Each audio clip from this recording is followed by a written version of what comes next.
Assalamualaikum warahmatullahi wabarakatuh. Halo teman-teman Teneng semuanya, apa kabar? Semoga kalian semua sehat selalu ya, dan semoga kita selalu dilindungi Allah Subhanahu wa Ta'ala dimanapun kita berada. Alhamdulillah ya teman-teman, kita udah masuk di penghujung tahun 2022 dan besok itu udah masuk 2023. Gak kerasa banget ya, tahun ini tuh udah mau habis aja. Bismillahirrahmanirrahim. Untuk tahun depan, untuk tahun 2023, semoga semua keinginan, doa, rencana, harapan dikabul Allah satu persatu ya teman-teman. Oke, kali ini Teneng mau sharing ke kalian soal budgeting dan barang-barang yang Teneng pakai untuk budgeting ya teman-teman. Tapi sebelumnya Teneng mau minta tolong sama teman-teman buat like, komen, dan subscribe channel Teneng buat biar Teneng makin semangat bikin videonya ya teman-teman. Dan jangan lupa juga saran serta dukungan teman-teman di channel Teneng juga. Teneng tuh harapkan bisa membuat Teneng jadi lebih baik lagi dalam membuat video ya teman-teman. Nah, ini dia teman-teman barang-barang yang Teneng pakai untuk budgeting. Dan barang-barang ini Teneng dapat dari hasil nabung yang Teneng sisihkan dari sisa-sisa uang belanja kayak gitu-gitu ya teman-teman. Untuk yang pertama ini ada kalkulator, terus ada binder sinking fund. Ini Teneng pakai untuk saving challenge kayak gitu. Terus ini juga ada dompet pintar ya teman-teman, udah dikasih label sama Teneng, dan labelnya pun Teneng bikin sendiri pakai post-it gitu. Terus ini juga ada kuartokas ya teman-teman. Teneng pakai kuartokas ini untuk nulis kayak Teneng kalau misalnya habis belanja gitu, Teneng detailnya tulis di kuartokas kayak gitu ya teman-teman.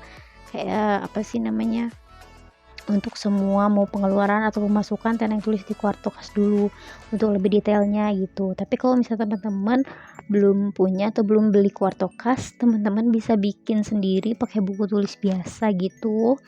Tinggal dibikin tabel aja, beberapa kolom tabel gitu.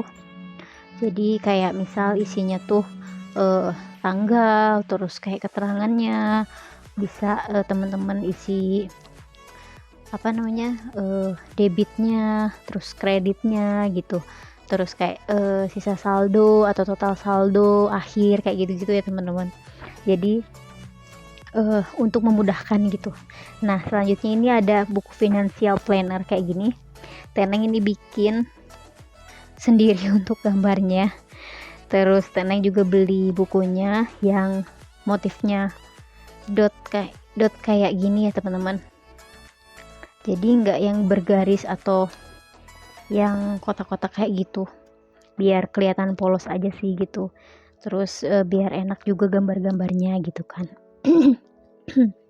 Oh ya, sebelumnya maaf juga kalau Teneng agak ngos-ngosan ya teman-teman, karena lagi kurang enak badan juga, jadi mohon dimaklum ya. Terus maaf juga kalau misal di sini agak berisik ya teman-teman, karena Teneng recordnya ini memang lagi banyak orang gitu.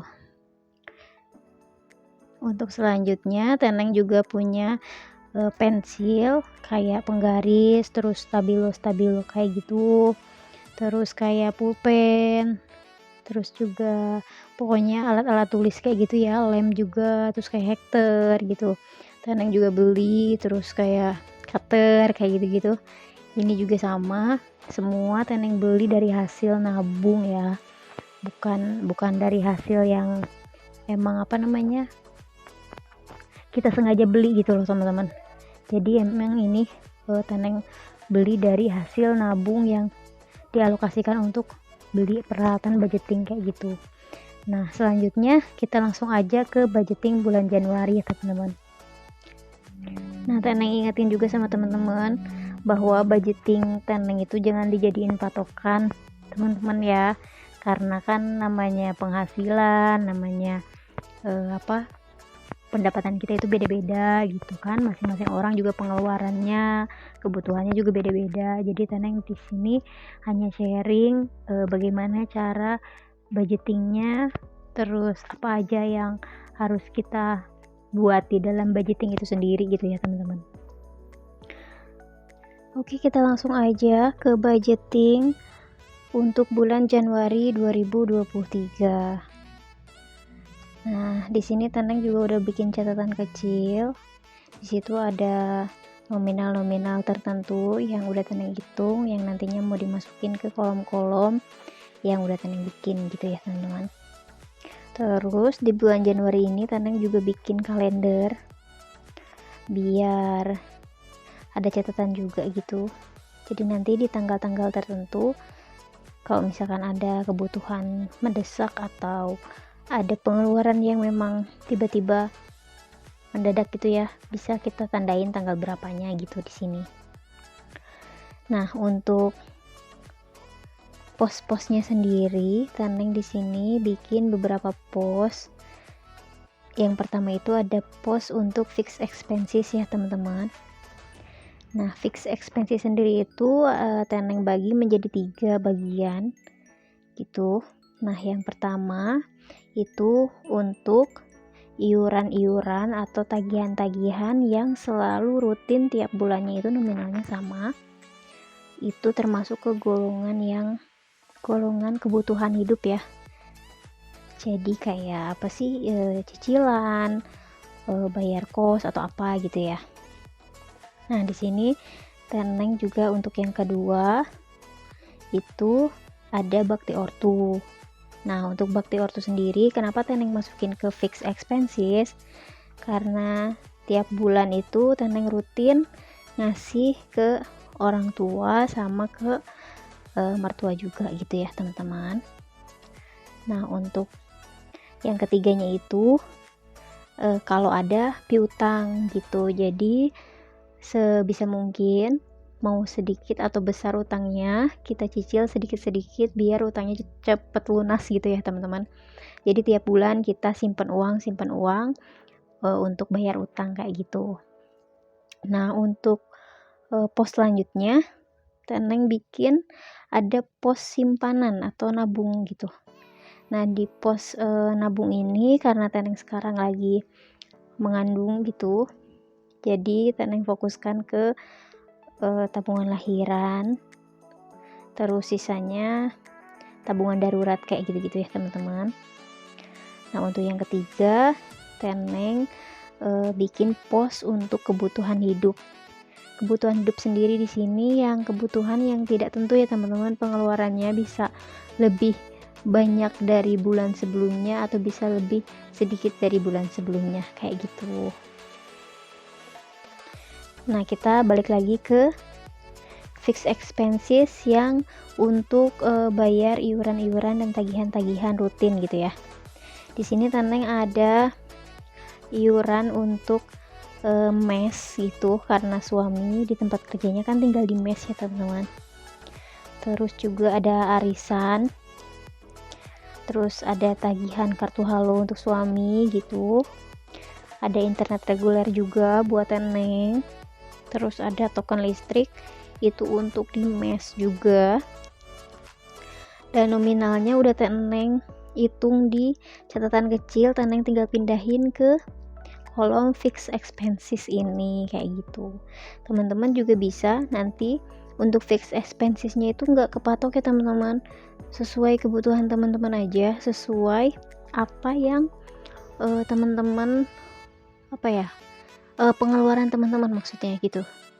Jadi tidak terpatok kayak harus ada ini harus ada itu, enggak. Jadi itu disesuaikan aja dengan pengeluaran teman-teman kayak gitu. Nah, lanjut untuk yang bakti ortu, tiap bulannya juga Teneng selalu alokasikan dananya. Itu juga udah Teneng hitung-hitung dari catatan kecil, terus Teneng tinggal pindahin ke si kolom bakti orang tua gitu. Untuk piutang sendiri Teneng gak isi. Nah, lanjut ke yang simpanan ya teman-teman. Untuk simpanan sendiri itu juga sama, Teneng udah alokasikan dananya berapanya gitu. Jadi nanti tinggal ditotalin untuk simpanan ada totalnya berapa, untuk bakti orang tua itu totalnya berapa, dan untuk tagihan rutin, iuran rutin itu berapa. Nah, untuk pos selanjutnya itu di kebutuhan hidup ya teman-teman. Nah, untuk kebutuhan hidup sendiri itu biasanya Teneng untuk bekal suami itu Teneng utamakan ya, karena beliau kerja gitu di sana. Kalau di sini kan Teneng tinggal sama orang tua ya teman-teman, jadi agak bisa meringankan lah gitu ya. Terus juga untuk ongkos pulang gitu, karena suami Teneng kan pulang sebulan sekali gitu ya ke sini. Terus juga ada untuk kontrol kehamilan gitu ya teman-teman. Terus juga ada bekal pegangan buat Teneng juga gitu. Terus ada untuk darurat dan untuk lain-lain gitu. Takutnya nanti di tanggal berapa gitu tiba-tiba ada misal yang menikah atau ada yang melahirkan kayak gitu ya teman-teman, atau misal ada kebutuhan lain yang memang tiba-tiba mendesak gitu ya. Itu juga sama kita totalkan. Pokoknya semua yang ada di pos-pos kategori kayak gitu-gitu itu ditotalkan per masing-masing posnya. Terus nanti di akhir itu kita jumlahkan semuanya teman-teman. Kita jumlahkan semuanya.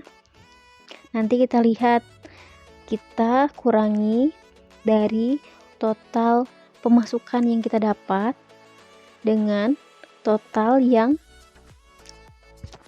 udah kita bikin untuk alokasi selama sebulan ini gitu. Untuk pengeluaran dan kebutuhan selama sebulan ini nanti ada sisa atau tidak kita lihat gitu.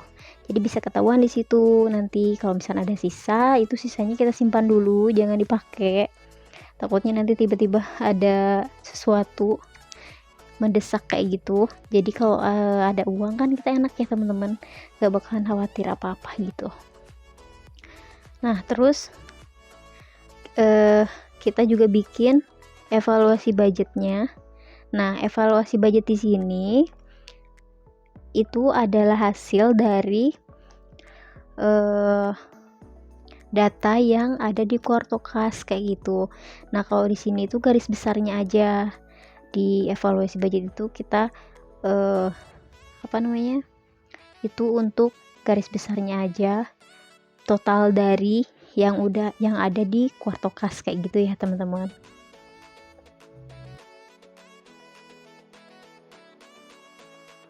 Nah, Teneng juga di sini nggak nyebutin nominal ya teman-teman, karena Teneng mau ngasih tahu aja gitu kalau cara bikin budgeting untuk pemula seperti apa gitu. Kita belajar bareng-bareng karena Teneng juga masih belajar ya. Jadi di sini Teneng hanya share kayak pos-pos yang harus dimasukkan di budgeting kayak gitu-gitu. Terus untuk apa aja sih yang harus kita utamakan untuk budgeting kayak gitu. Terus juga apa yang memang bisa kita tekan gitu, dana yang bisa kita tekan, dana yang bisa kita kurangin dari budgetingnya. Terus juga ngasih tahu kalau dalam setiap budgeting itu pasti ada boncosnya ya teman-teman. Karena udah sering banget gitu kena boncos ya, karena memang selalu ada aja gitu keperluan mendesak, keperluan yang tak terduga kayak gitu ya. Terus dalam setiap bulan itu harus ada evaluasi budget ya teman-teman, jadi biar kita tahu nih budget-budget yang bisa kita kurangin gitu, budget-budget yang tidak tetap. Kalau budget yang tetap kan itu emang udah nggak bisa kita kurangin lagi ya, karena tiap bulan pasti nominalnya seperti itu gitu, segitu-segitu aja. Nah, untuk yang bisa kita kurangin mungkin agar kita nggak terlalu boros gitu bisa. Terus untuk kebutuhan hidup juga, kalau teman-teman nggak LDM kayak Teneng gitu, teman-teman bisa lebih mengaturnya lebih enak lagi gitu ya. Jadi nggak garis besar kayak Teneng kayak gini gitu. Kalau misalnya nggak LDM kan enak ya, Jadi kayak belanja mingguan, kayak gitu-gitu juga mungkin lebih terkontrol lagi gitu kan.